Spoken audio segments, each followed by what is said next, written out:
This is the Unstarving Musician podcast. I'm your host, Robonzo.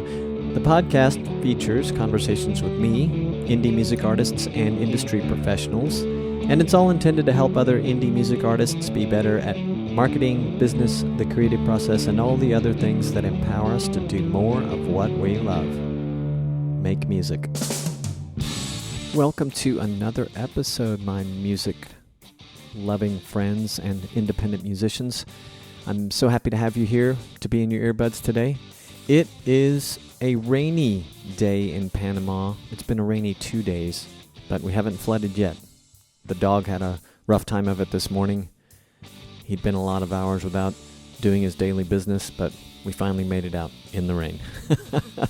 My guest for this episode is Otto, or I go by Otto on the socials. Before we get to that, I want to tell you about another podcast that I discovered recently. It's called Geeking Musician Podcast. It's hosted by Jared Judge. Jared dissects everything that goes into making a successful gigging musician just that, successful. It's one that I recently discovered. I really like it, and I'd be remiss if I didn't tell you about it. I listened to his episode on how to earn more per gig. Really good stuff. You can find it at giggingmusicianpodcast.com or wherever you get your audio joy. I'd also like to remind all of you fantastic listeners that this podcast is listener supported. Love what I do here? Then head over to unstarvingmusician.com/crowd sponsor to learn about the many ways that you can offer your support. And lastly, if you are interested in checking out an amazing program for musicians who want to find and grow their audience and earn a consistent living making music, please check out Music Marketing Method by Linz Crichton. I'm in the program and I'm learning so much. Really. Go to unstarvingmusician.com/music marketing to learn about that. All right, back to UK sensation Otto. This conversation marked exactly 1 year since our prior conversation for the podcast. Total coincidence. He'd been holed up in his historic post office apartment when we spoke for this one. His single, Amelia, had then recently released, and we talked about his excitement over the press coverage, an interview with Janice Long, who's a big radio presenter for the BBC and BBC Wales and other BBC outlets, on some of which he's been A-listed, also a big deal in the UK if you're, from the other side of the pond. It looks like since then, he's been writing music with Dave Stewart of Eurythmics fame. He's kind of had a thing with him, which came about through the collaboration and music discovery app Tracked. And he's also been doing some recording at a swanky studio, apparently. I just found this out on the at I Go By Otto Instagram. When we spoke last, he was, and probably still is, totally chuffed. And that is totally a Welsh/British saying, chuffed. I'd never heard it, but it makes me laugh. I like it. I love it. In spite of all the recent attention he's been getting, he still does his own social media posts. Of course he does. He's, not Ed Sheeran. Not yet. That guy has people doing his social posts, right? I don't even know, but I assume, right, when you're that big? So Otto and I became acquainted indirectly via Tracked, that music collaboration and discovery app for iPhone I just mentioned. You can, of course, find that app in the App Store, and I encourage you to check it out. It's a wonderful way to collaborate, capture your own ideas, and discover new indie music. And you can gain some insights into Tracked by listening to a few of my prior conversations for the podcast with Grant Tilbury and other Tracked artists. I will put a link in the show notes to those episodes, and I highly recommend you acquaint yourself with Tracked. All right, here is me speaking with Otto. Okay. Just the hashtags now. This is easy stuff. Oh, are you kidding? Songwriter, Amelia. Listen in, kids. Otto does his own social media posts. You're really talking to Otto. Oh, yeah, all the time. He goes by Otto, telegrams. I don't know what else to do. A pen pal. And then I guess just write to me. Is that a hashtag? Maybe. It is now. Yeah, it is now. It's definitely. and my dog was scratching at the door to come in. Oh, We'll have to get him on the in the unedited interview. There he is. oh my God! Ah, it's adorable. Okay, I am done. I am done. It's another social media post completed. Oh my God! Are you Every using day. tell me you're using like one of these, I call it an aggregator. It's not really, but one of these things that'll shoot it out on multiple platforms at once. Yes. No, no. I mainly focus on Instagram, and then if it doesn't do well on there, then I usually just leave it there to just rot. Well, more importantly, you watch your metrics. That's great. I like that. Yeah, Well, I mean, you have to, didn't you? Growing a fan base and stuff like that. and using those aggregator apps, as I like to call them, for posting content everywhere in a single post, I don't really like them very much because little things like hashtags might, you can't see which one's a What they're valid hash. doing, yeah, Yeah. yeah, yeah, yeah. You can't see if it's got a million that follow it or a hundred Hmm. thousand. You just have to guess. And then There's some stuff as well where like the algorithm doesn't like third party things on certain platforms. I've noticed that, so I try my best to like be be there.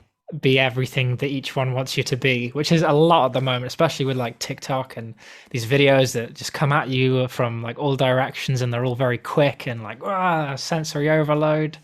You'll have to let But me know what, since you're on TikTok, if you are able to share our conversation on there, you'll have to let me know how I can craft a piece that you could use, or if one was to use it, even if you don't use it. Like I have a few other, obviously I have other musicians who are on TikTok. I'm not. I've yeah, kind of checked it out, but I just focus mostly on Twitter and then Instagram and Facebook. But it would be nice, to know, hey, this kind of thing works great for TikTok. Send your guests that, and if they're going to share it, they'll use that. So that'd be yeah, cool. yeah, yeah, definitely. I mean, there's I guess the thing that I struggle with TikTok is a lot of the trends don't match my brand sort of thing, like what I stand for as an artist. A lot of them is like dancing, and I mean I stand for dancing definitely, but like I personally can't really move as well as half of the people on there. But yeah, I'll definitely give you a shout if anything comes to mind. Sure. Well, just remember the Latino dude who was just riding his bike one day, singing along to some Fleetwood Mac song, and he just Oh blew yeah, up on. yeah, it's true. It's true. Sometimes you just get really weird stuff that just ends up smashing it out of the algorithm. Yeah. I don't know. Maybe they like sell their soul to something and behind the scenes to get it to blow up. Yeah, you never know. Hey, I Never was know. looking at our past interview. Guess what the date was we last spoke on, if you don't have it written down? Is it today? Is it going to be something really weird? The 20th of last year. Was it Yeah. really a One, day tomorrow? yeah. A So it has year been and a day exactly a tomorrow. year, right? It's been Today. exactly. It's been well. Has it? Well, it'll be a day plus, it'll be a year plus a day tomorrow, right? If it was on the 20th, today's the 19th. Isn't that how that Yeah. works? Yeah. Yeah. Yeah. Yeah. Yeah. Yeah. God, that's nuts. Oh, I know. It doesn't seem that long ago. And It doesn't. It's gone very quick. we were then talking about still pretty new relationship that you had with Dave Stewart through the whole track thing. And I Yeah. believe you were talking about going to Nashville, and I assume you did, right? I didn't. I haven't had a chance yet. No, Oh, everything. So the UK's been in and out of lockdowns, and I've had my first vaccine. I've got my second one booked in. So I've been very careful. I don't want to ever put a wrong step anywhere. So I want to make sure I get all my vaccines before traveling and stuff like that. But I'd still, I'd still adore. I'd absolutely love to travel a bit more because I'm still, as the same as last year, in the old post office. It feels a little bit like that movie with the guy from the hotel. The Shining. Like, yeah. that's the old post office at this point. Wow. Well, I just did my first trip about a week ago, and it was to Nashville. So I Really? beat you. Yeah, I'm not even sure I don't think I was anticipating I would be there when we spoke last. But anyway, it worked out. So yeah, I went for a week to a conference and got to see some family. It was good times. Wow. Um, so Amelia, what has been the most exciting thing to happen since you released it so far? I guess like the press coverage with Wonderland That Yeah. was really nice. Yeah, the press coverage. There's been a couple other things like I just had an interview with Janice Long, who here in the UK is a pretty like big radio presenter for the BBC who like champions up and coming artists. So she's championed people like Amy Winehouse and Adele and stuff like that. So that was really fun, really nice chat with her. So Very it's been nice. quite a few, quite a relaxed campaign. It hasn't been just because things with like gig wise and stuff are still slowly climbing back to normal. It's been quite a relaxed campaign, I'd say. I thought we hit like I think we're almost at 80,000 views on YouTube for the music video, which is nuts, which really blew my mind. And then same for well, I think we're at almost 20,000 streams on Spotify as well. So 100,000 views altogether on the single is yeah, it feels good. It's nice. That is very cool, man. You must be beside yourself. What were you saying? Totally chuffed? Yeah, totally. That's a very English thing. It's actually quite a Welsh thing as well. A lot of Welsh people say totally chuffed, like chuffing. So very happy. I had never heard it, and I heard it twice in less than a week from you, I guess. Yeah. I read it, and then I guess I read it a couple times, and I was like, "That's amazing. That needs to be on my list of next band names." Totally chuffed. Yeah, that's good. I like that as a band name. That's wicked. Yeah, it's cool. So, and this sort of, to me, it sort of all emerged from Tract, the collaboration app. At least, yeah, I guess Amelia sort of had a birthplace in a way in Tract, right? It had like I guess mine and Dave's relationship and the beginning of it always stems back to that. Like that's the kind of, I've never actually met him, but that's the way I've kind of got to know him digitally and stuff like that, was through that. And then my manager works for Tract actually at the moment, so he hooked up a bunch of writing sessions with people and stuff like that, and this song sort of came from that. And usually I'm quite closed off when it comes to my creative process and like writing with people, but it was nice to kind of open up a bit and push the gate out and just kind of put feelers out for what it's like to write with other people. And Amelia came from that, and I'm really proud of it, and it's definitely a song that I really enjoy. Yeah, you should. The video looks like a lot of fun. Speaking of which, I saw some behind the scenes of the Amelia video content on I think Instagram. Probably. Yeah. The video, Yeah. the video is very cool. Tell me about Amelia. I'm assuming is portrayed in there. I don't know if that is Amelia. Yeah. Sort of the embodiment. Tell me about that, and about I guess the making of the video, and what the day or days were like doing it. Yeah, it was really wonderful, and it's the first time I've ever had a chance to make like a proper music video for any of the songs I've put out. This is like the sixth release, I think. I've got 6 songs now released officially, and this was the first proper like production on a music video. And the way it kind of came about was I sort of got brainstorming with this videographer called BD Films, and I could sort of explain to him what the song was and this sort of Amelia idea. And there was this very large concept that we had where there was going to be dances and color and all this sort of stuff.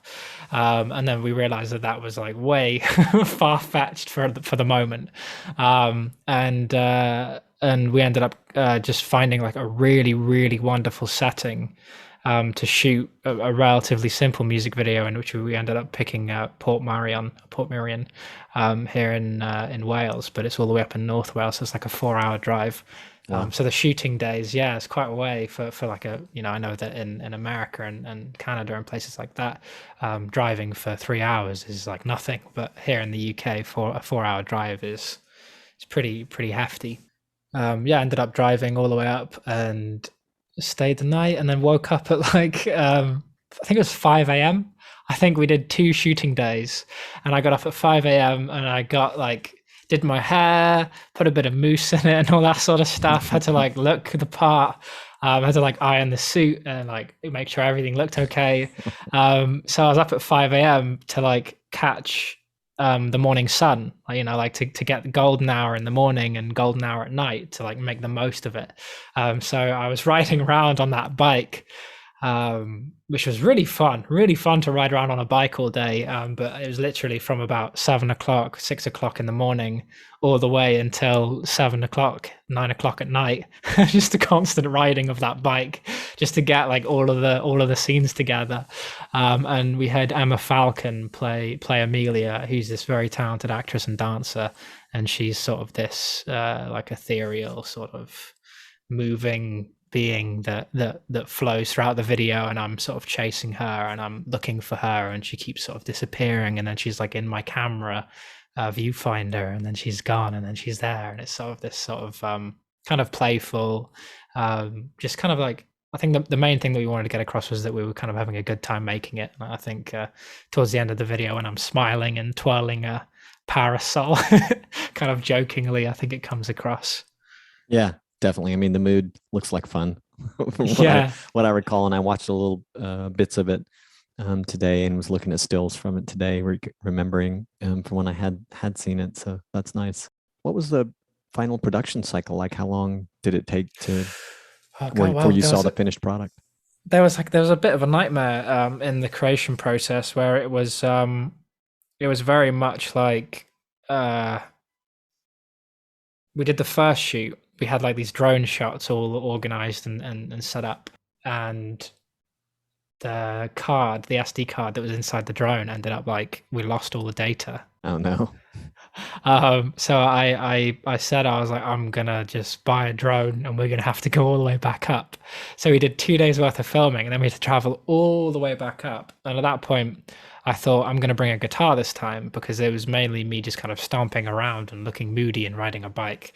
And there wasn't much of me sort of really getting into it and flowing with the song, with the music and everything. So I ended up getting this guitar maker who handcrafts guitars here in the UK, in South Wales, from Newport, and I managed to borrow a guitar from him, and we went up with the guitar and the drone, and we had to reshoot a lot of it. So we had to go back up and it was only one other day. I think we didn't have to do 2 days, but we did one whole day. And yeah, it was great. And then I think after that, it was like a month. I ended up color grading it. So it was kind of like me and the videographer color graded it together. Just because I really wanted like a lot of people would probably think it's like oversaturated. But I love that. And to me, the song is very vibrant, and the colors really, shine through when you hear it. Mm-hmm. So I wanted the video to mirror that sort of perfectly. So it was something that I had a very sort of hands-on experience with getting the colors right. Yeah, that's nice, and cool that you had the experience to be involved with it, and also the vision to from song to video. And it seems obvious, but like to that detail, that's nice. I don't imagine that all artists, all musicians have that, right? Maybe more and more are, because everybody's so DIY these days. But yeah, definitely. I definitely think that's where it came from. I was like, I really like this color grade, and I wonder if I can try to like recreate that kind of vibe. So it's definitely a very DIY moment, but I think it all worked out really well.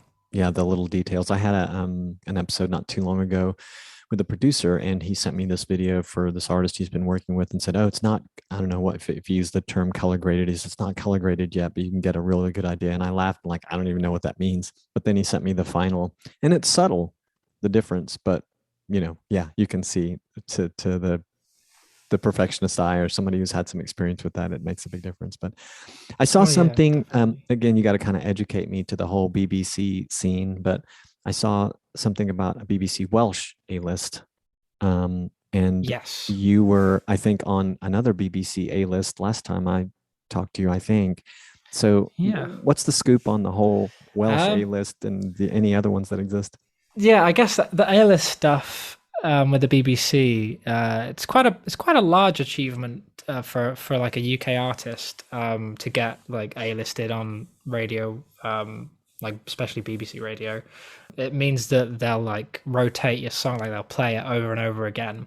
With Radio Wales, because it's a regional, so you've got like BBC Radio 1, BBC Radio 2, which are like international radio stations for the UK, and then regional ones are like BBC Leicester, BBC Scotland, BBC Wales, and it's a bit of a smaller one to get on. But I think last time we spoke, I might have been B-listed on Radio 2, which is like on bigger international stations they have A, B, and C.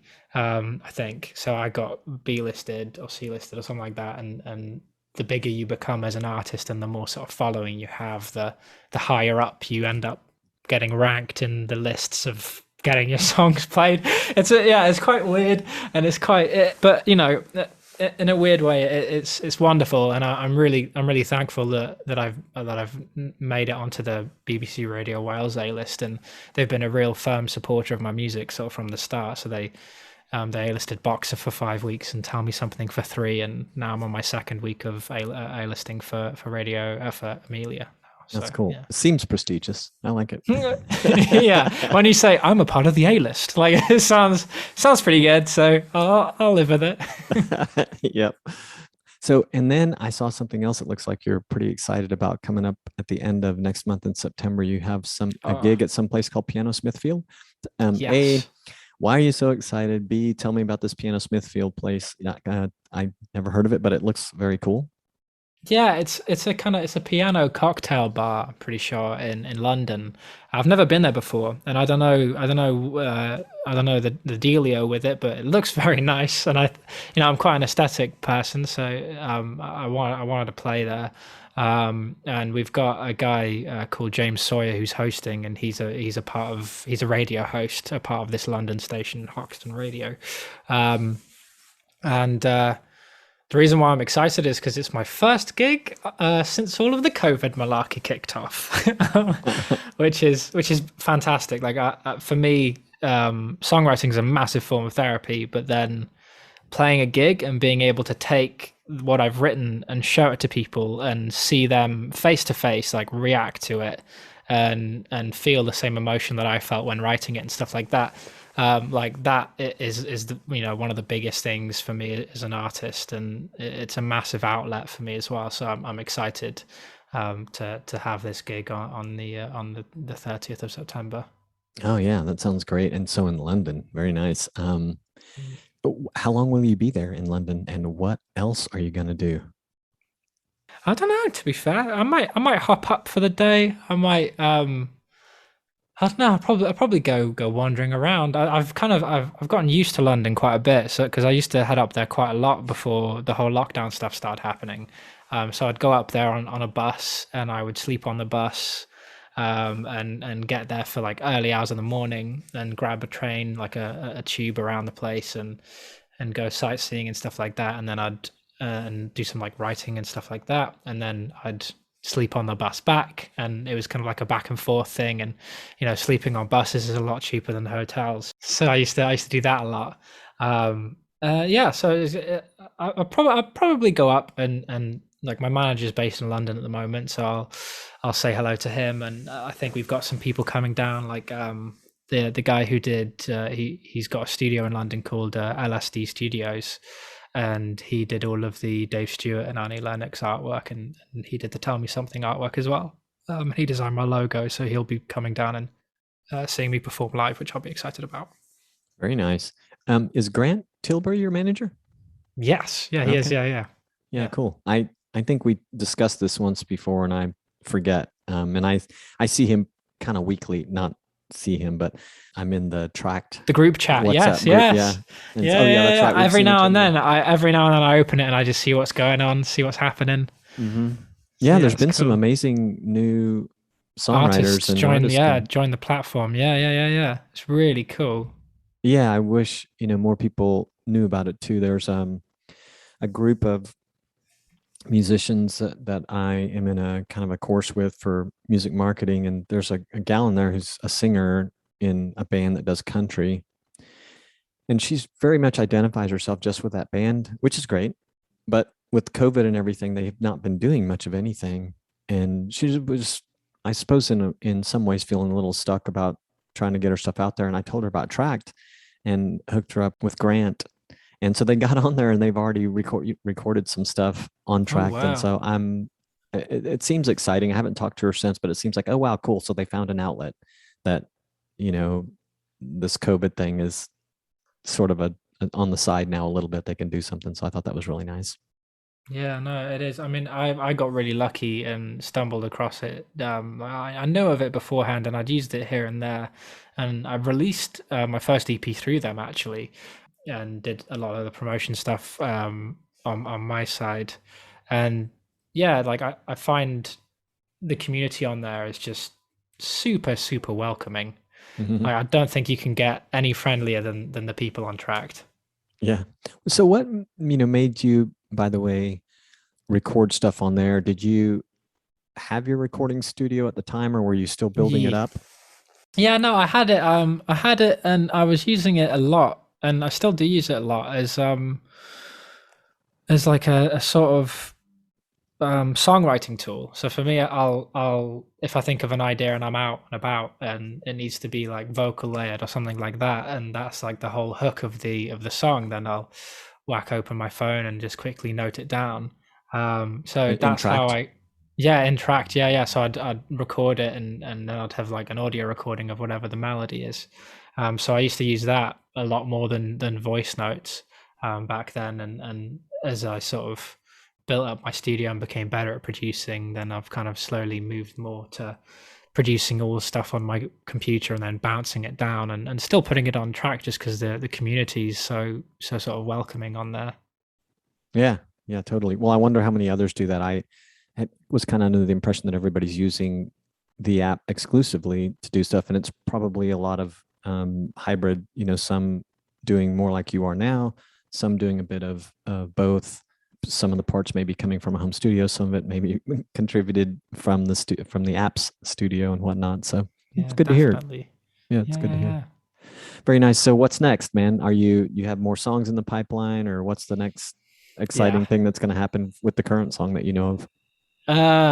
There's some stuff. There's a possible opportunity. It hasn't been confirmed yet, but there's a support slot for a really large artist. So I'm hoping that comes through.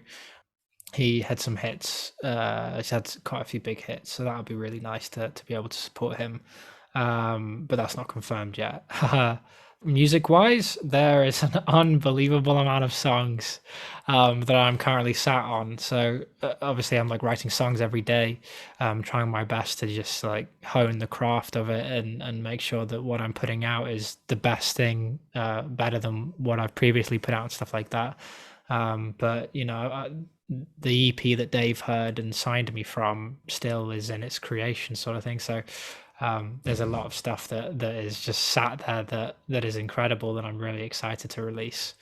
And a lot of it's like a piece of me, like a proper chunk of what I've experienced. And I'm only 23, but I'm really proud of it, and I can't wait to release a lot of these songs.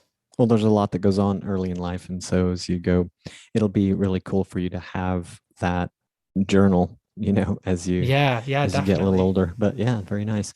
Well, dude, thanks for joining me again. Best of luck. I look forward to watching you do what you do, and look forward to hearing some of that EP. And I'm excited for you to hear you have all this other music that you are just waiting to release, or waiting for when the time's right to get it Oh, out there. oh, thank you, man. Thank you so much. Yeah, it's been a pleasure talking to you. Thank you. Oh, by the way, one other thing, do you drip any stuff out exclusively to your fans that's like pre-release stuff? Like, for instance, some of that stuff that you mentioned, does any of that ever go out to anyone to hear, like Oh, exclusively? sometimes, yeah. So there's a couple people that follow my music that have been following from the start, and every now and then, just to like keep things up, I'll send them like a little voice note of me singing, and I've got these digital and physical telegrams that I do. So sometimes I'll put like a QR code on the back, and they'll get a unique listening code to listen to stuff that'll probably never ever get released. The stuff No, that nice. gets like doesn't even get put on the B side. So the all that sort of unique content is definitely available if people want to kind of hunt for it. So yeah. Okay, well, let me know where to sign up later after we're done, or some other time. But thank you again. Have a wonderful rest of your week, and I'll talk to you soon. Yeah, definitely. Speak soon. Take it easy. Did you know you can help other independent artists find this podcast by subscribing on Apple Podcasts or wherever you are listening to your podcast these days. It really does help, so I hope you will consider it. The Unstarving Musician podcast is made possible through the support and generosity of listeners like you. One of the easiest ways to support the podcast is to join the Unstarving Musician community, which you can do at, you guessed it, unstarvingmusician.com.